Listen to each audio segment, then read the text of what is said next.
মাৰিছে চাক ৰাইজ পুলিচে মাৰিছে এই চাক কেনেকে মাৰিছে ৰাইজ পুলিচে মাৰিছে চাক এয়া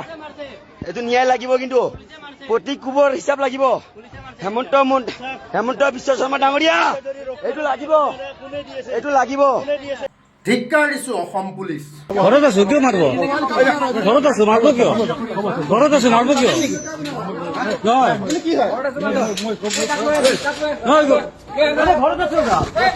ঘৰত আছো কিয় কৰি আছে এনেকুৱা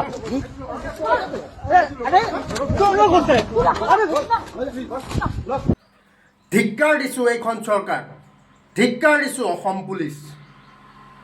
আজি কাক গ্ৰেপ্তাৰ কৰিব লাগে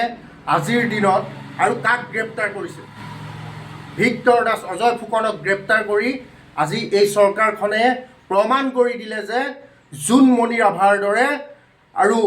অভিজিত নীলোৎপলৰ দৰে আমাৰ যে জুবিন গাৰ্গ ডাঙৰীয়াও যে ন্যায়ৰ কাৰণে যে চিঞৰি থাকিব লাগিব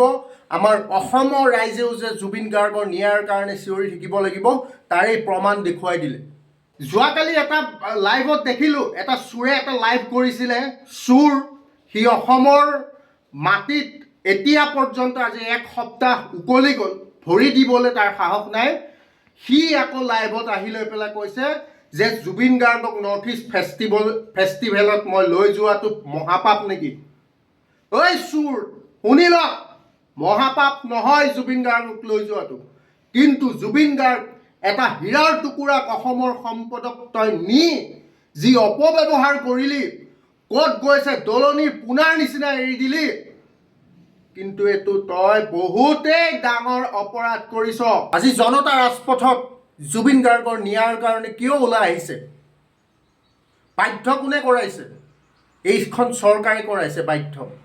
আজি এটা সপ্তাহ হ'ল যিকেইজন প্ৰত্যেকজন অসমীয়াই প্ৰত্যেকজন অসমৰ জনতাই প্ৰত্যেকজনে কৈ আছে জাষ্টিছ ফৰ জুবিন গাৰ্গ তথাপিতো এই অভিযুক্ত কেইজনক কিয় গ্ৰেপ্তাৰ কৰিব পৰা নাই নে তেওঁলোকক বিচাৰি উলিয়াব পৰা নাই অসম চৰকাৰে যদি বিচাৰি উলিয়াব পৰা নাই তেতিয়াহ'লে কওক অসমৰ ৰাইজে এদিনৰ ভিতৰত এদিন নহয় 1 ঘণ্টাৰ ভিতৰত তেওঁলোকক উলিয়াই আনিব এইবাৰ চৰকাৰকো সকীয়াই দিছোঁ অহা 26ত এনেকুৱা যদি আপোনালোকৰ যদি শাসন চলাব বিচাৰিছে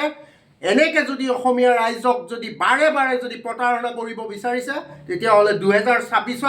এই আসন ক'ত দলিয়াই পেলাই দিয়া হ'ব গম নেপাব আমাৰ অসমৰ সম্পদ সেই হীৰাৰ টুকুৰাৰ কাৰণে আপোনালোকে মাত মাতক নহ'লে এটা কথাও মনত ৰাখি থৈ দিয়ক যদি জুবিন গাৰ্গ ডাঙৰীয়াই যদি ন্যায় নাপায় তেতিয়াহ'লে আমাৰ দৰে মানুহবোৰে কেতিয়া ন্যায় পাব কি ন্যায় পাব এইখন অসমত আমাৰ অসমীয়াই এই ক্ষেত্ৰত যদি হাৰি যায় তেতিয়াহ'লে আমাৰ অসমীয়া ইতিহাসত এটা কাপুৰুষ জাতি হিচাপে ৰৈ যাব চিৰদিন চিৰকালৰ কাৰণে ধন্যবাদ জয় অসম জয় জুবিন দা